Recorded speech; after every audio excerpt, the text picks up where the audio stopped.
In this question calculate the value of determinant. तो देखो यहाँ डिटर्मिनेंट को अगर ऑब्जर्व करोगे तो रो वन में देखो कि सब ये जो दोनों लॉग है, ठीक है, दोनों का बेस जो है वो क्या दे रखा है, एक्स दे रखा है, ठीक है। अगर तो यहाँ पे वन को हम लोग क्या लिख सकते हैं, तो वन को हम लोग लिख सकते हो log base x of x, क्योंकि किसी का भी लॉग बेस और नंबर अगर सेम होता है तो उस लॉग की वैल्यू क्या होती है, वन होती है, ठीक है। सिमिलरली यहाँ पे हम लोग क्या लिख सकते हो, log base Y of Y, क्योंकि यहाँ पे इन दोनों का बेस वाई दिख रहा है तो इसको भी वाई की टर्म में लिख दिया। और उसी तरीके से ये थर्ड रो में यहाँ पे जेड दिख रहा है तो इसको क्या लिख देंगे, log base Z of Z, ठीक है। तो ये ऐसा आ गया। अब यहाँ पे हम लोग लॉग का एक और प्रॉपर्टीज़ पढ़े हैं कि जो बेस चेंज थ्योरम, जैसे ए बाई बी है तो इसको हम लोग लिख सकते हो लॉग बी बाई लॉग ए, इस तरह से लिख सकते हैं हम लोग। तो यहाँ पे इसी प्रॉपर्टीज़ को यूज़ करेंगे हम लोग यहाँ पे।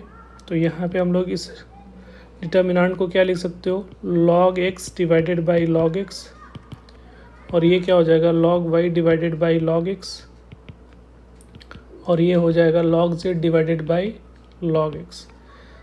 नीचे में क्या हो रहा है, log Y divided by log X होगा ऊपर में, ये हो रहा है log X divided by log Y, और यहाँ पे log Y divided by log Y, और ये आ रहा है log Z divided by log Y. Last column में जो हम लोग लास्ट रो में हम लोग लिखेंगे log X divided by log Z, और ये log Y divided by log Z, और यहाँ पे log Z divided by log Z, इस तरह से लिखा जाएगा। अब ये आ रहा है। अब यहाँ से देखो, अगर इसको देखोगे तो यहाँ पे सबका ये बेस सेम दिख रहा है, इसका भी बेस सेम दिख रहा है। तो पहले वाले में से हम लोग क्या निकाल लेंगे, तो पहले वाले जो है रो से हम लोग वन अपॉन लॉग एक्स निकाल सकते, दूसरे वाले रो से वन अपॉन लॉग वाई निकाल सकते, और तीसरे वाले रो से हम लोग वन अपॉन लॉग जेड निकाल सकते हो।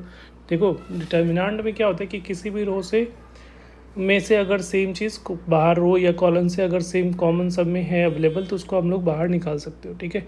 तो अब यहाँ पे ये जो वैल्यू आएगी वो क्या हो जाएगा, one upon log X into log Y into log Z हो जाएगा।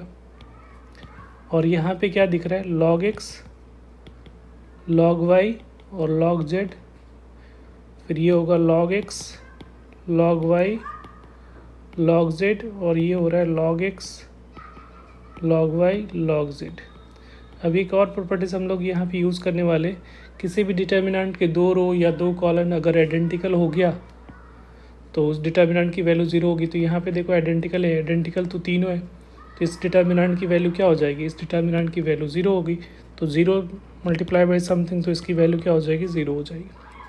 और यही हम लोग को प्रूफ करना था, एवेल्यूएट करना था, ठीक है। Thank you.